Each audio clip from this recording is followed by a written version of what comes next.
Praise the lord.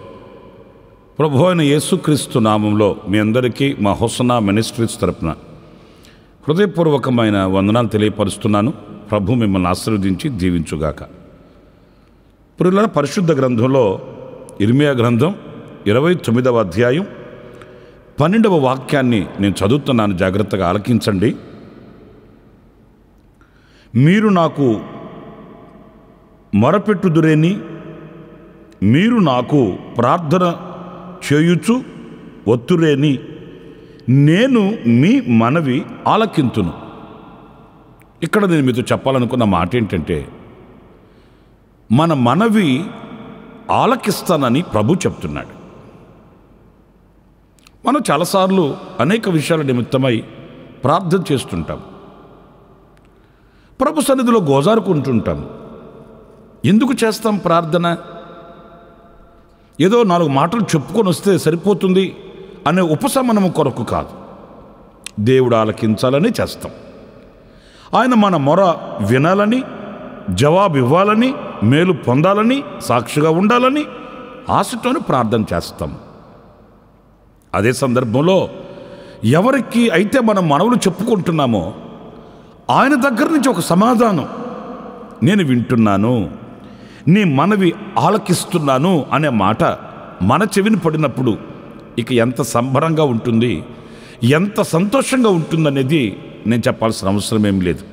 ఎందుకంటే మనం చెప్పుకోవాలనుకున్న ఆయన నేను వింటున్నాను నీ మనవి అన్నప్పుడు అది హృదయ అంతర్భాగాలలో కలిగే ఒక ఉత్సాహం లేక ప్రోత్సాహం లేక సంతోషకరమైన ఒక అనుభవం అండి. గనుక నా ప్రియులారా, మన ప్రార్థన ఆలకించు దేవుని యొక్క స్పందన ఈ వాక్యంలో మనం గమనించగలుగుతాం. అయితే ఇందులో మనం నేర్చుకోవలసింది ఏంటంటే, మీ మనవి నేను ఆలకింతును అన్నాడు. ఎవరి మనవి ఆయన ఆలకిస్తాడు? ఇది చాలా విశేషమైన అనుభవం అండి. ఎందుకంటే లోకంలో జీవిస్తూ లోకానుసారంగా బ్రతుకుతూ పాపపు ఒడిలో నిద్రపోతూ నా మనవి ఆలకించాలి అని అనుకోవడం అవివేకం. దైవజనుడు చక్కగా వ్రాస్తాడు, నా హృదయంలో నేను పాపము ఉంచుకొని ఎడల ఆయన నా మనవి ఆలకించకపోవును అని వ్రాస్తాడు. అంటే హృదయంలో పాపాన్ని దాచుకొని, గుండెల్లో పాపాన్ని ఉంచుకొని మనం పెదవులతో మాట్లాడితే దానికి ప్రయోజనం ఉండదు అనే విషయాన్ని కూడా మనం నేర్చుకోవాలి. అయితే ఎవరిని మనవి ఆలకించబడుతుంది అనేది పరిశుద్ధ గ్రంథంలో మనం గమనించినప్పుడు యోహాను సువార్త 9వ అధ్యాయం 31వ వాక్యంలో చక్కటి మాట మనకు కనిపిస్తుందండి. అది నేను చదివి వినిపిస్తాను. దేవుడు పాపుల మనవి ఆలకింపడని ఎరుగుదుము. ఎవడైనను దేవభక్తుడై ఉండి ఆయన చిత్తము చొప్పున జరిగించిన ఎడల ఆయన వాని మనవి ఆలకించును. చాలా స్పష్టంగా ఈ మాట పరిశుద్ధాత్ముడు మన కొరకు జ్ఞాపకం చేస్తున్నాడు. ఎందుకంటే ఎవరైనా ఏమైనా అనుకుంటారేమో, వీళ్ళు పాపులు అందుకే వీళ్ళ ప్రార్థన ఆలకించబడట్లేదు అని ఎవరైనా ఒకవేళ బాధపడతారేమో అన్నట్లుగా కాకుండా చాలా స్పష్టంగా పరిశుద్ధాత్ముడు ఈ మాట మన ఎదుటి పెడుతున్నాడు. పాపుల మనవి ఆయన ఆలకింపడట. ఎవరైతే ఆయన చిత్తము చొప్పున జరిగించువాడున్నాడో వాని ప్రార్థన ఆయన ఆలకిస్తాడు. ఇక్కడ మనం ఆగి ఆలోచించాలి. ఆయన చిత్తము జరిగించు వాని ప్రార్థన ఆయన ఆలకిస్తాడు. మరి ఈ రోజున మనం ఏ స్థితిలో ఉన్నాము, ఏ స్థితిలో మనం ప్రార్థన చేస్తున్నాము అనే ప్రశ్న తప్పనిసరిగా మనందరికీ కలగాలి. ఎందుకంటే ఆయన చిత్తం జరిగించు ప్రతివాడు అన్నప్పుడు ఆయన చిత్తం చేయువాడుగా నేనుండాలి, ఆయన చిత్తము చేయువారుగా మీరుండాలి. అప్పుడే మన మనవి ఆలకింపబడుతుంది. మరి ఆయన చిత్తానికి మనకు ఎంత దూరం ఉంది ఈ రోజున? ఆయన సంకల్పించిన సంకల్పం వేరు, మనం సంకల్పించుచున్న సంకల్పాలు వేరు. ఆయన ఆలోచనలు వేరు, మన ఆలోచనలు వేరైపోతున్నాయి. ఆయన చిత్తము మన ఎడల ఒక విధంగా ఉంటే మనము మరొక విధముగా ఆలోచించి మరొక విధంగా నిర్ణయాలు తీసుకొని ఆ కోట గోడలు కట్టాలని పూనుకుంటున్నామండి. ప్రియ దేవుని బిడ్డలారా, ఒకవేళ ఆయన చిత్తానికి విరుద్ధంగా మనం ఎంత గోపురమే కట్టినా ఆ గోపురం నిలవదు అనే మాట కూడా మనం గ్రహించాలి. ఆకాశాన్ని అంటుకునే గోపురం కట్టి ఖ్యాతి, పేరు, మంచి పేరు సంపాదిద్దాం అనుకున్నారు. అనుకున్నది జరిగిందా? శ్రమపడిన ప్రతిఫలం నిలిచిందా? లేదండి. చల్లాచెదరైపోయింది, కుప్పకూలిపోయింది. మన బ్రతుకులలో కూడా జరుగుతున్నది అదే కదా. ఎందుకు మనం ఆశించింది జరగట్లేదు? మనం ప్రయాసపడిన దానిలో ప్రతిఫలాన్ని మనం ఎందుకు అందుకోవట్లేదు? దేవుని చిత్తాన్ని ఎక్కడో మనము క్రాస్ చేసి వచ్చేసాము, దాటుకొని వచ్చేసాము. దేవుని చిత్తాన్ని మనం అవలంబించలేకపోతున్నాము. అయితే ఒకటి, ఎవరైతే ఆయన చిత్తమును అంగీకరించి నెరవేరుస్తారు, ఇప్పుడు మీకు ఒక సందేహం రావచ్చు, అది తెలిస్తే మేమెందుకు ఆయన చిత్తాన్ని మేము నెరవేర్చమండి అంటారేమో. దేవుని వాక్యంలో స్పష్టంగా మనం చదివి తెలుసుకోవచ్చు ఆయన చిత్తం ఏమై ఉంటుంది అనంటే. చూడండి, పరిశుద్ధ గ్రంథంలో తెస్సలోనికైలకు రాసిన మొదటి పత్రిక 5వ అధ్యాయం 18వ వాక్యంలో ఇలా వ్రాయబడి ఉందండి. ప్రతి విషయమునందును కృతజ్ఞతాస్తుతులు చెల్లించుడి, ఇలాగు చేయుట యేసుక్రీస్తునందు మీ విషయములో దేవుని చిత్తము.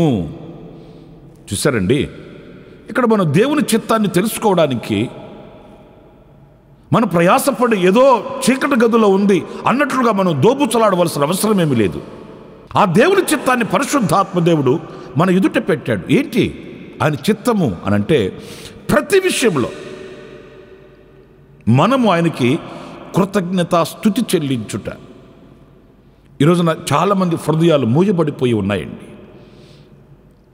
ఎన్ని మేలులు చేసినా, ఎంత ఉపకారం చేసినా వాళ్ళ హృదయంలో అవి జ్ఞాపకాలు లేవండి. నేను అనకూడదు, కానీ ఈ మధ్యకాలంలో అపాయంలో ఉన్నప్పుడు ఎంతమంది ఎన్ని నిర్ణయాలు తీసుకున్నారో. మరణం ముంగిట నిలిచినప్పుడు, సంహారం గుమ్మాన నిలిచినప్పుడు గుండె గుప్పిట్లో పెట్టుకొని గడగడలాడిపోతూ శ్వాస పీల్చడానికి కూడా భయపడిపోయిన జనాలలో ఎన్ని నిర్ణయాలు తీసుకొని ప్రభుత్వ ఒడంబడిక చేసుకున్నారు.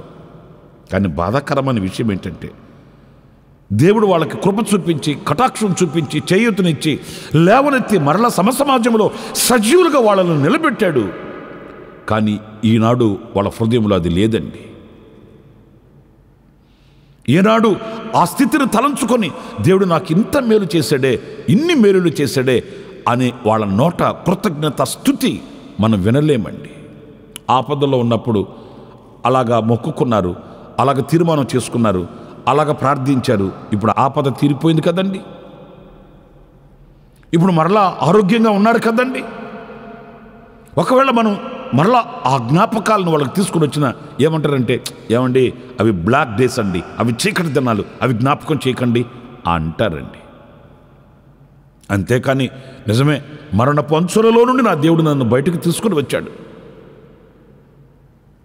సమాధికి వెళ్లకుండా నా దేవుడు నన్ను సజీవునిగా తీసుకుని వచ్చాడు, నా మరణ పడక ప్రక్కన ఆయన నిలిచాడు, ఆయన దర్శనమిచ్చాడు, ఆయన వాక్కు పంపాడు, హస్తం చాపాడు.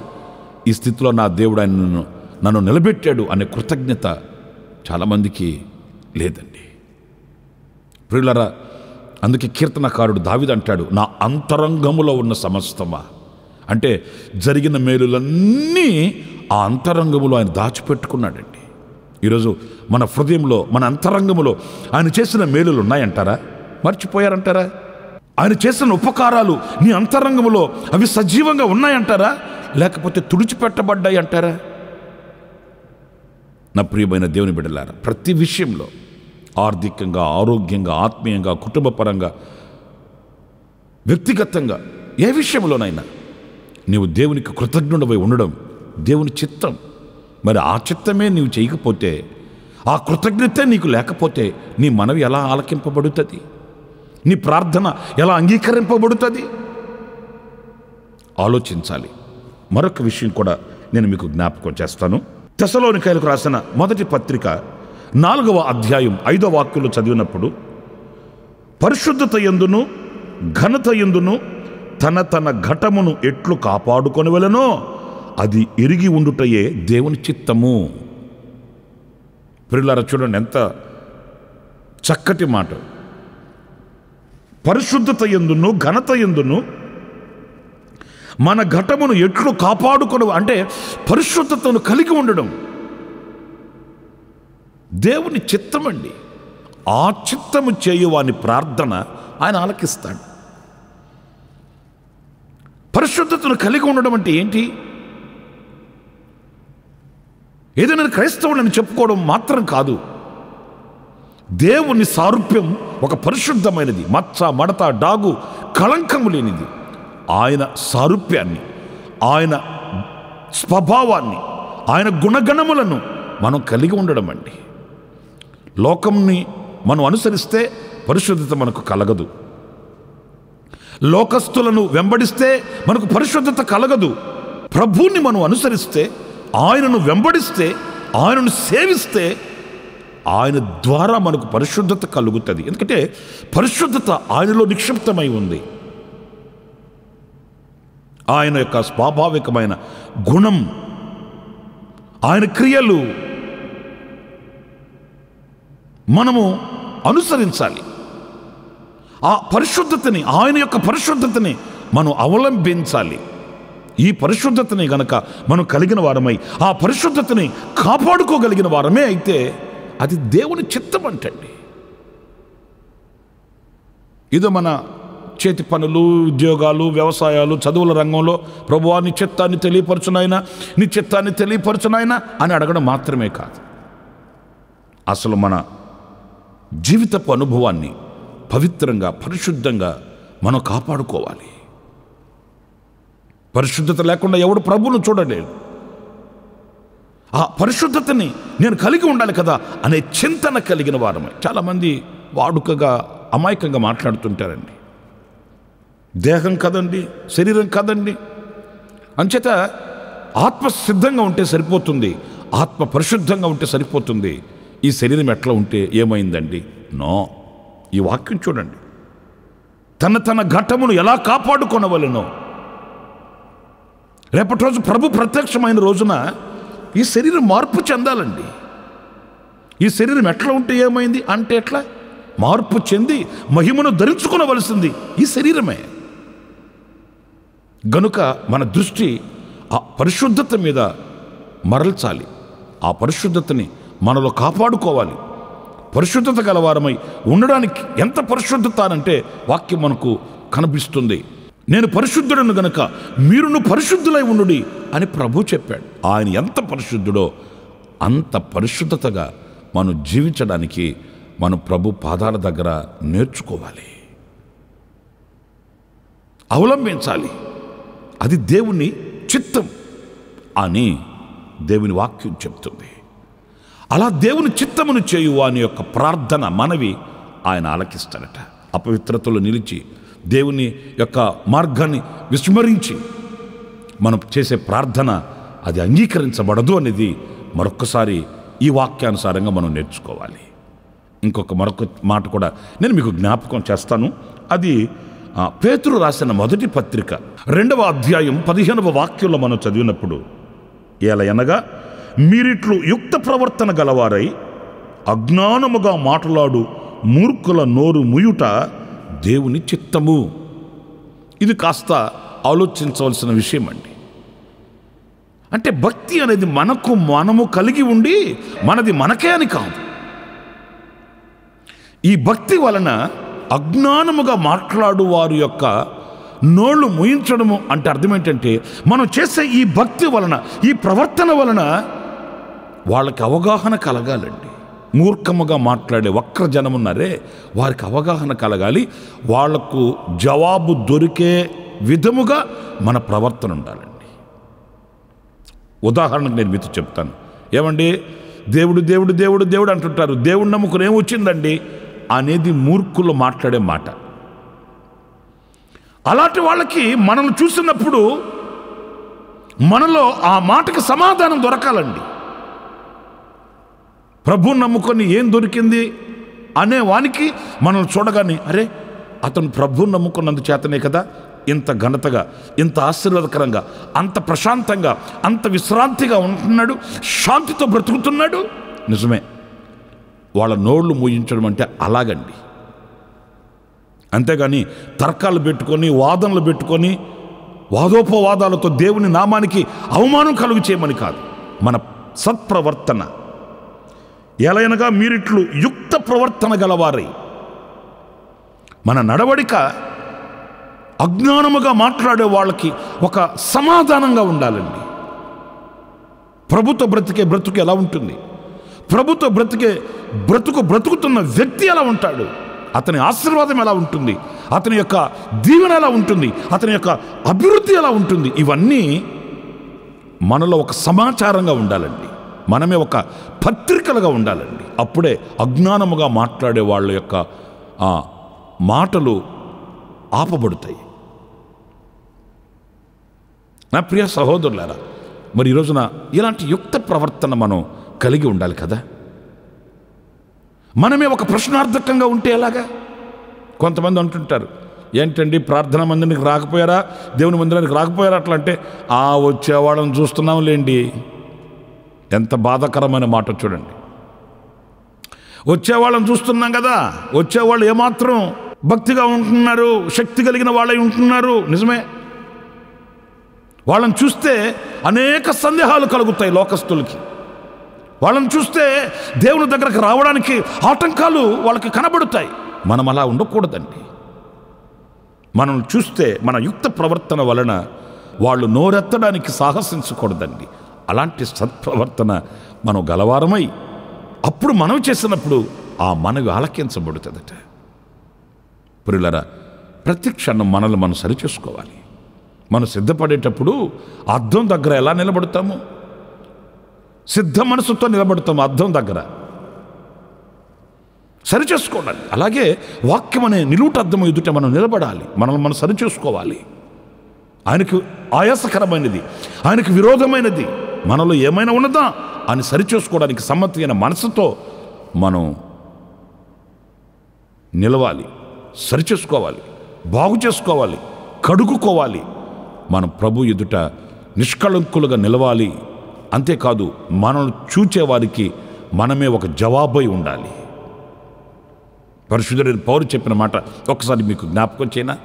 నేను క్రీస్తుని పోలి నడుచుకొనుచున్న ప్రకారం మీరు నన్ను పోలి నడుచుకోండి అన్నాడు. అంటే ఆయన అంత పరిపూర్ణతకి, అంత సంపూర్ణమైన సమర్పణకి ఎక్కి వచ్చినవాడు గనుక మరి ఈ రోజున ఆ యొక్క స్థానానికి మనం వెళ్ళగలమానంటే మన ప్రశ్న వేసుకోవాలి, ప్రశ్నించుకోవాలి, సరిచేసుకోవాలి. ఎవరు మనవి ఆయన ఆలకిస్తాడు అనంటే ఆయన చిత్తమును జరిగించు అని మనవి ఆయన ఆలకిస్తాడు. ఏంటి ఆయన చిత్తము? 3 విషయాలు నేను మీతో చెప్తూ వచ్చాను. 1, ప్రతి విషయంలో కృతజ్ఞతాస్తుతి చెల్లించుట ఆయన చిత్తము. 2, పరిశుద్ధత కలిగి ఉండడం ఆయన చిత్తము. 3, సత్ప్రవర్తన గలవారమై అజ్ఞానుల యొక్క నోళ్లను మోయించడం, వారికి సమాధానంగా బ్రతకడం, వారికి జవాబుగా మనం నిలవడం దేవుని చిత్తము అనేది ఈరోజు మనం ధ్యానిస్తూ వచ్చాం. అలాంటి కృప దేవుడు మనకు సమృద్ధిగా అనుగ్రహించినట్లు మనం ప్రార్థన చేసుకుందాం. కృపా సత్య సంపూర్ణుడ జీవాధిపతి అయిన ప్రభువా, మీకు వందనాలు. నేను మీ మనవి ఆలకింతును అని మీ లేఖనాల్లో వ్రాసిన సత్యాన్ని ధ్యానించుకోవడానికి ఇచ్చిన సమయం కొరకై మీకు వందనాలు చెల్లిస్తున్నాను. మీ చిత్తము జరిగించువాని యొక్క మనవి ఆలకించే దేవుడునైనా మీ చిత్తమేంటో 3 విషయాలు మేము ధ్యానిస్తూ వచ్చాము. ఆ రీతిగా మీ చిత్తమును మేము చేసి మా మనవి ఆలకింపబడి మేము నీ కొరకు పత్రికలుగా సాక్షులుగా ఉండటకు సహాయం చేయమని మమ్మల్ని ఒక్కొక్కరిని మీ చేతులకు సమర్పించుకుంటూ యేసు ప్రశస్త నామములో ప్రార్థన చేసి వేడుకొనుచున్నాను తండ్రి. ఆమేన్, ఆమేన్. ప్రభు మిమ్మల్ని ఆశీర్వదించి దీవించునుగాక. ఈ దినమంతా విశేషమైన కృప నా దేవుడు సమృద్ధిగా మీకు అనుగ్రహించుగాక. ఆమేన్. ప్రతి దినము ఈ అనుదిన కృపాను సందేశాల కొరకు, ఇంకా మరిన్ని ఆత్మ సంబంధమైన సందేశాల కొరకు ఈ మా యూట్యూబ్ ఛానల్ ని సబ్స్క్రైబ్ చేసుకోండి. Pastor Ramesh, Kosanna ministries.